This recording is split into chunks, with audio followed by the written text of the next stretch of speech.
இன்று அன்பான பாபாவிடம் வத்தனத்திற்கு நான் போகை எடுத்துக்கொண்டு சென்றேன். நான் வத்தனத்திற்கு சென்ற உடனேயே பார்க்கின்றேன், பாபா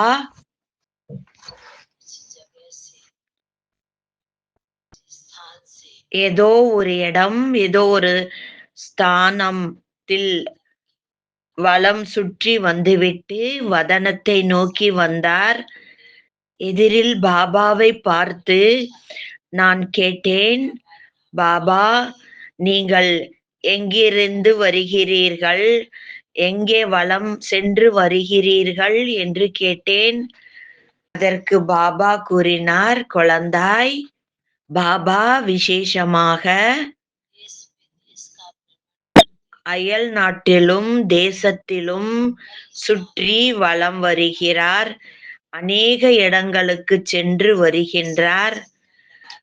விசேஷமாக அனைத்து இடத்தையும் சுத்தி பார்த்துவிட்டு பாபா வந்து என்ன பார்க்கிறார் என்றால், ஒவ்வொரு ஆத்துமாவும் அவரவர் விதத்தில் ஒவ்வொரு விதத்திலும் ஏதாவது இறுதி நேரத்திற்கான தயாரிப்புகள் செய்து கொண்டிருக்கின்றார்கள் என்பதை பார்க்கிறார். பார்க்கும்போது முன்னாடி ஒரு எழுத்து வருகிறது, சமயம் அழைக்கிறது என்ற ஒரு எழுத்து வந்தது. பாபா கேட்கிறாரு, பார்த்தாயா, படித்தாயா என்று கேட்டார். ஆமாம் பாபா, நான் படிக்கிறேன், பார்க்கிறேன் என்றேன்.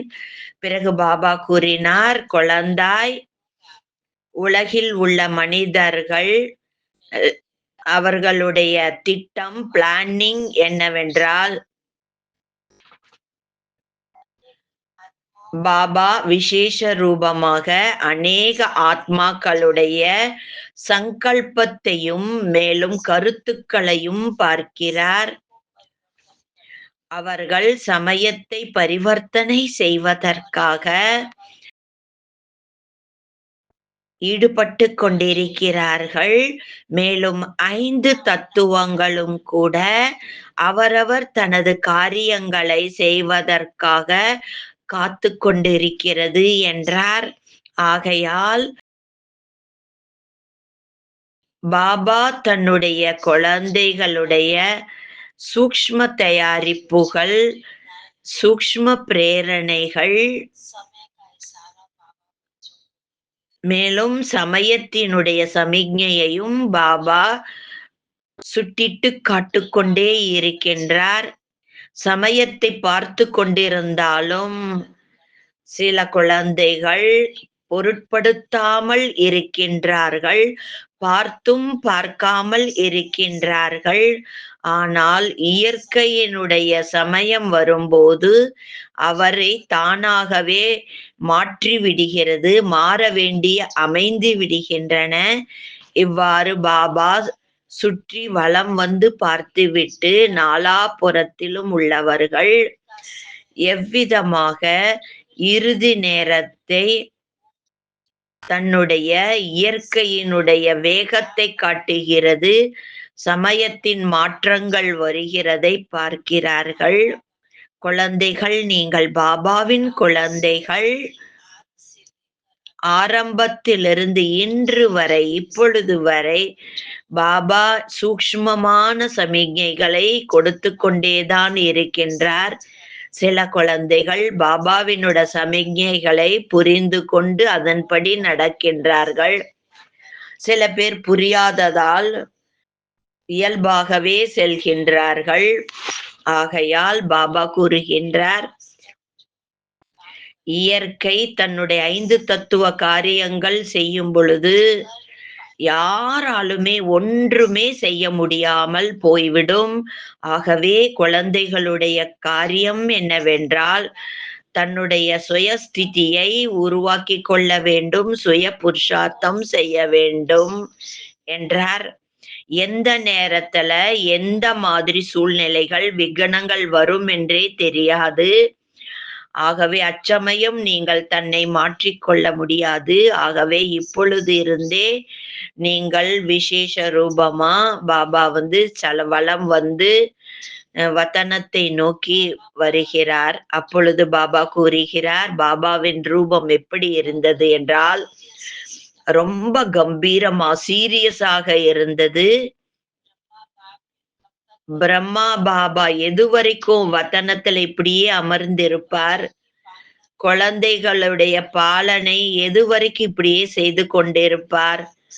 இத்தனை வருடங்கள் பாபா குழந்தைக்கு சூக்ஷ்ம பாலனை, சாகார பாலனை செய்து கொண்டே வந்து விட்டார். பாபா தாதிகளும் பாலனை செய்து விட்டார்கள். ஆகவே குழந்தைகள் சமயம் மிகவும் மோசமாகிக் கொண்டிருக்கிறது. அதனால அட்வான்ஸ் பார்ட்டியில் சென்றவர்கள் கூட அவர்கள் கூட இதுக்காகவே காத்து கொண்டிருக்கின்றார்கள். நீங்கள் சீக்கிரமாக சுயஸ்திதியை உருவாக்குவதற்கான புருஷார்த்தத்தில் தீவிரமாய் ஈடுபட வேண்டும் என்றார். பிறகு பாபா முன்னாடி போகு தட்டை வைக்கப்பட்டது. பிறகு நான் பாபாவுக்கு கூறினேன், இன்னைக்கு அநேக ஆத்மாக்களுடைய விசேஷ நினைவுகளை போகை கொண்டு வந்திருக்கிறேன் என்று கூறினேன். பிறகு ஈஸ்டர்ன் ஜோனை சேர்ந்தவர்கள் பாபா வீட்டிற்கு வந்திருக்கிறார்கள் என்றேன். பாபாவுடைய வீடு குழந்தைகள் வந்து சரணமடையக்கூடிய இடமாகும் என்றார். பாபா வீட்டுக்கு வந்து குழந்தைகள் எடுத்து செல்ல வேண்டும், நிறைவாக எடுத்துக்கொண்டு செல்ல வேண்டும். அந்த ஆசீர்வாதங்கள் இந்த தான் எதிர்காலத்துல சக்தி கிடைத்து கொண்டே இருக்கும் என்றார். பிறகு பாபா போகை அன்போடு ஸ்வீகாரம் செய்து கொண்டார். அந்த ஆத்மாக்களுக்கும் போகை ஸ்வீகாரம் செய்வித்தார்.